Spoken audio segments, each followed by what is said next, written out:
Всем привет, вы на канале SuperKit. Недавно мне пришлось переехать в другую квартиру, и первым делом я стал ее обустраивать.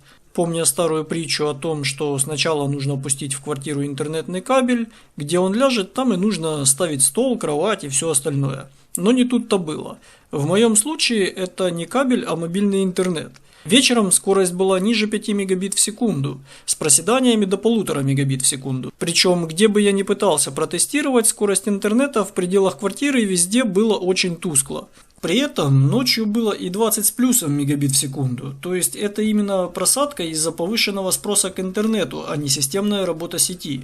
Вечером интернет тупил очень жестко, сообщение в Вайбере не отправлялось, про видео на YouTube в качестве даже 720p можно было забыть.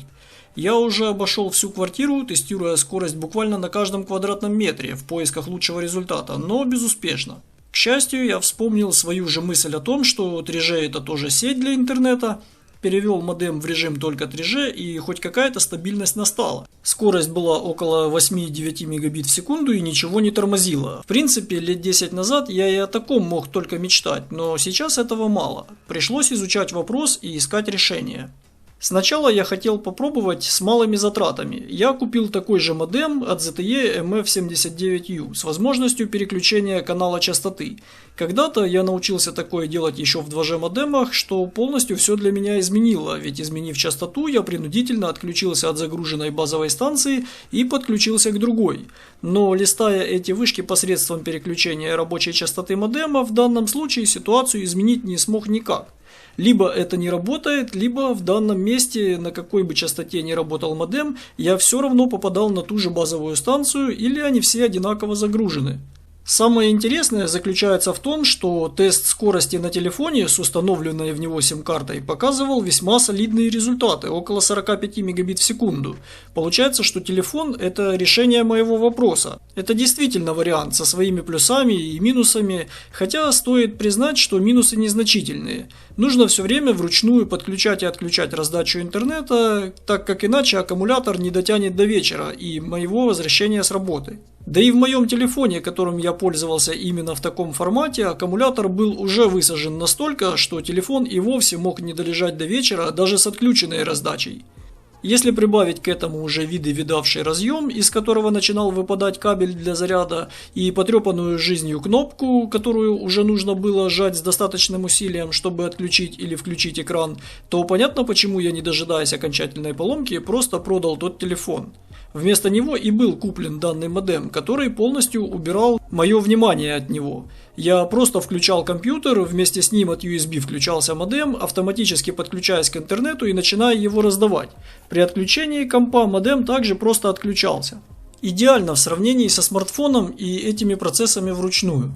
Использовать основной смартфон в этом деле мне никак не хотелось. Конечно, я слышал про агрегацию частот, но я не знал, как это будет работать на практике. Во время активного строительства сетей 3G операторы заявляли максимум в 42 мегабита в секунду, и только Life утверждал, что их максимум скорости может достигать 63 мегабита в секунду. Если честно, понимая, что агрегация – это фактически объединение частотных диапазонов в единый канал для передачи данных, я себе это представлял так, что если опираться на мой сложившийся пример в скоростях интернета, то при складывании 2-3 каналов просто, соответственно, скорость должна быть во столько же раз быстрее. То есть в моем случае при скорости в 1,5 мегабита в секунду скорость должна была стать от 3 до 4,5 мегабит в секунду, что в свою очередь ничего бы для меня не изменило, так как даже увеличенная в 3 раза скорость проблему просевшего мобильного интернета не решала бы. Но сравнение скорости с телефоном привело меня к мысли, что мне необходим такой модем для интернета.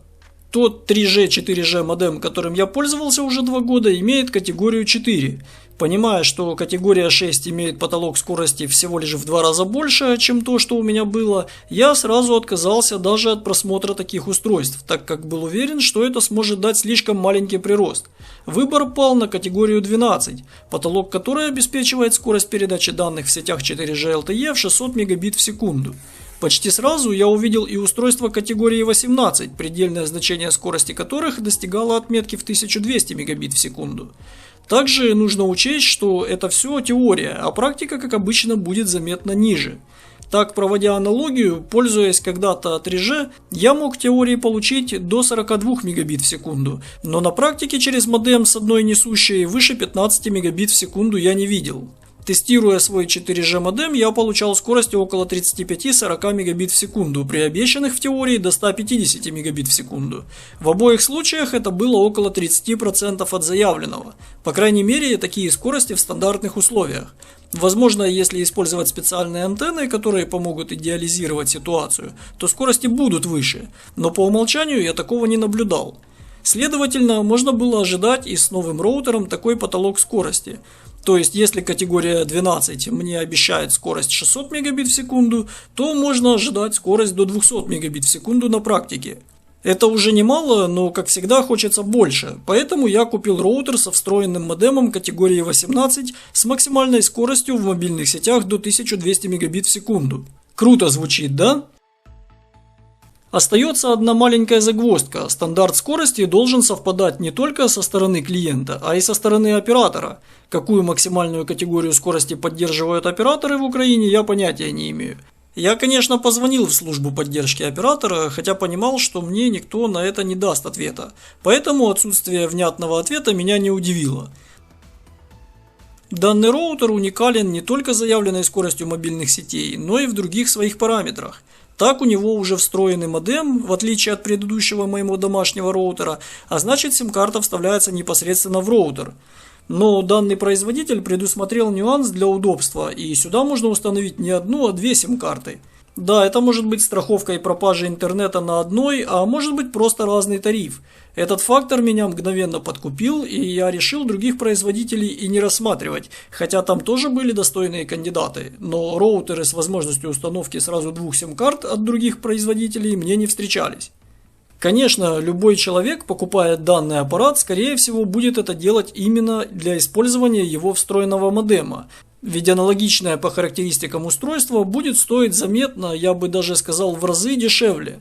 Но тем не менее, кому это важно, сообщаю, что роутер поддерживает стандарт Wi-Fi 6, работая на скоростях до 1201 мегабита в секунду в сети 5 ГГц и до 574 мегабит в секунду в сети 2,4 ГГц. Работает в мобильных сетях 3G на скоростях до 42 мегабит в секунду на загрузку и до 11,5 мегабит в секунду на отдачу. В мобильных сетях 4G LTE работает на загрузку до 1200 мегабит в секунду и до 150 мегабит в секунду на отдачу.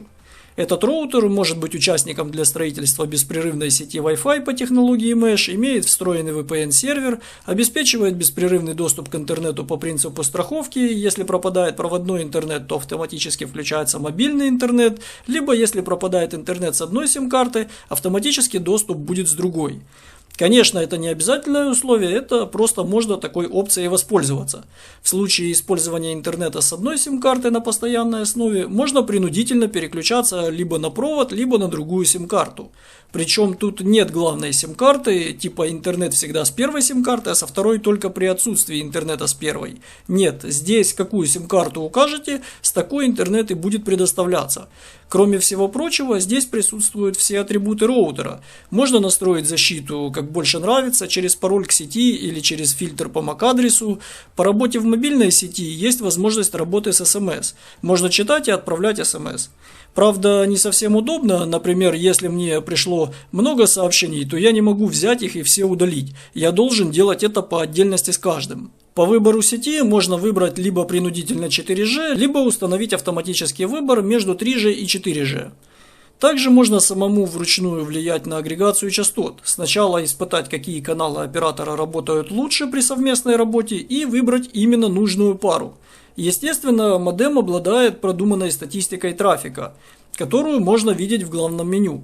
А если боитесь преодолеть какую-то планку в потреблении, то установить вручную этот потолок. Любому подключаемому устройству к роутеру можно указать интервал по времени доступа, а вот по ограничению скорости для конкретного устройства я не нашел. TTL можно устанавливать вручную, в остальном я не вижу смысла перечислять программное наполнение, а по аппаратному дополню, что здесь 3 LAN Ethernet порта и один порт WAN, который можно использовать как четвертый LAN. Как можно было видеть, есть 6 антенн, 2 из которых несъемные и 4 съемные, которые как раз отвечают за качество сигнала мобильной сети. Ничего не мешает подключить сюда внешние антенны, более сильные для лучшего сигнала. Есть кнопка включения и выключения самого роутера, а также кнопка VPS и скрытая кнопка для сброса до заводских настроек. На передней части роутера есть 4 индикатора: питание, наличие подключения к интернету, наличие Wi-Fi, качество сигнала мобильной сети. В случае работы первых 3 светятся синие индикаторы, а вот в случае мобильной сети либо синий, либо фиолетовый, либо красный. Красный — нет интернета, это понятно, синий — все хорошо, фиолетовый — слабый сигнал мобильной сети. И вот мы подобрались к тесту скоростей. Начну с оператора LiveCell. Наибольшее количество времени пользуюсь именно им. Буду использовать несколько разных сайтов, на которых тестируется скорость, так, чтобы максимально исключить влияние работы сервера, который обеспечивает этот тест. Наблюдая скорость интернета в разное время, можно видеть, что на протяжении суток скорость без проблем держится около 100 мегабит в секунду. Чаще всего она стабильно выше 100 мегабит в секунду, а ближе к полуночи легко уходит за 100 мегабит в секунду и почти достигает на рекордных для LiveCell показателях в 150 мегабит в секунду. Согласитесь, это намного круче, чем 1,5 мегабита в секунду. Важно также отметить, что скорость может быть разной даже в одно и то же время, если просто сделать реконнект. Каждый раз сервер при этом задается новый и может меняться локация, хотя я остаюсь в одном и том же месте. Еще скорость сильно зависит от того, какую группу частот я выбираю для агрегации. Для каждого конкретного пользователя это можно методом тыка находить самому. Можно, конечно, включить и автоматический режим выбора частот для передачи данных, но тогда как повезет. Интернетом от Kyivstar я пользуюсь заметно реже, скорости данного оператора оказались выше. Пусть и ночью, но один из сайтов для теста скорости показал значение в 218 мегабит в секунду. С тарифной политикой у Kyivstar ситуация менее интересная, чем у LiveCell. Я бы сказал, что вменяемых тарифов по интернету нет.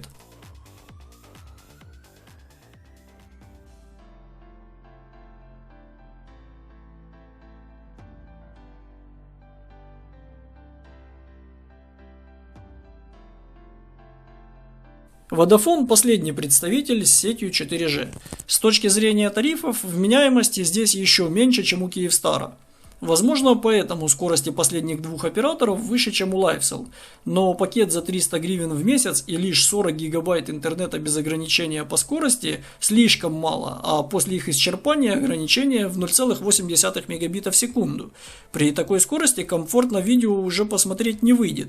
В личном кабинете указывается информация, что лимит исчерпан и действует то самое ограничение по скорости, а 40 гигабайт при определенных стечениях обстоятельств можно и за 3 дня использовать.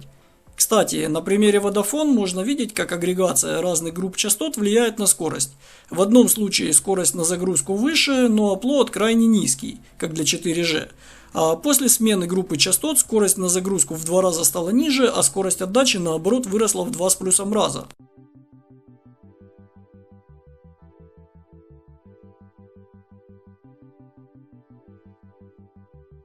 В качестве бонуса я решил сделать еще один тест. Просто очень интересно было, если более простой модем смог давать скорости до 40 мегабит в секунду в сети LiveCell, когда я находился под воздействием с конкретной базовой станцией, то сколько там сможет выдать мой новый роутер. И я пошел туда. Благо есть преобразователь из 5 вольт в 12 вольт для роутера, что без проблем даст возможность подключить его от Powerbank.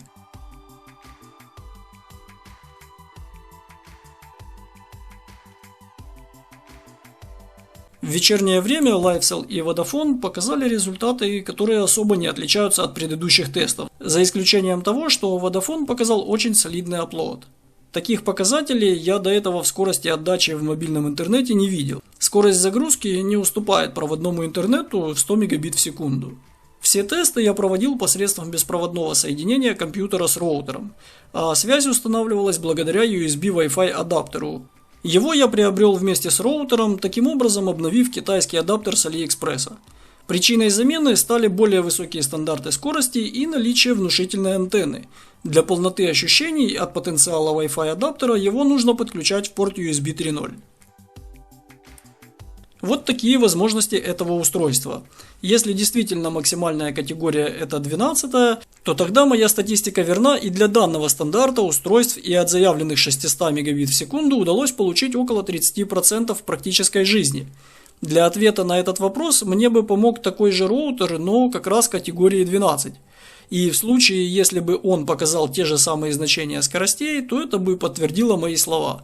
А это, в свою очередь, означало бы, что для нас не было бы смысла переплачивать, и можно было бы смело остановиться на категории 12 у модемов 4G, которые стоят заметно дешевле. Тем не менее, реальную категорию, которую поддерживает оборудование оператора, я не знаю. Google с чатом говорят, что и при категории номер 6 можно увидеть скорости 100-200 мегабит в секунду на практике. Также, пусть и не на такой скорости, но все равно заметно более высокой, чем модем категории 4, можно было бы использовать смартфон. Пишите свои мысли, стоит это таких денег или нет. Мое мнение, цена завышена немного. Если бы он стоил 5-6 тысяч гривен, был бы хит. В моем же случае магазин узнал, что я уже свою покупку роутера совершил за почти 9 тысяч гривен, и поэтому опустил цену почти на 2000 гривен. Оказывается, что мобильные сети могут дать намного большие скорости, чем мы порой привыкли видеть. Нужно просто вникнуть в технические характеристики устройств, ну и быть готовым оплатить эти характеристики.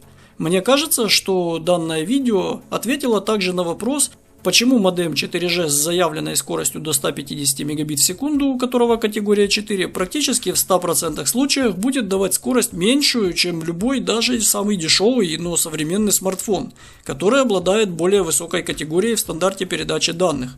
Хотя производители этих смартфонов практически всегда умалчивают о категории встроенного в телефон модема, ChatGPT говорит, что в моем Poco X3 Pro модем имеет категорию 12. А значит, смысл в моей покупке именно этого устройства был, ведь скорость телефона в сравнении с роутером отличается раза в 2 и более в пользу роутера.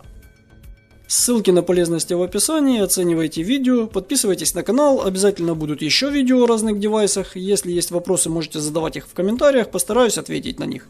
Всем спасибо и до новых встреч!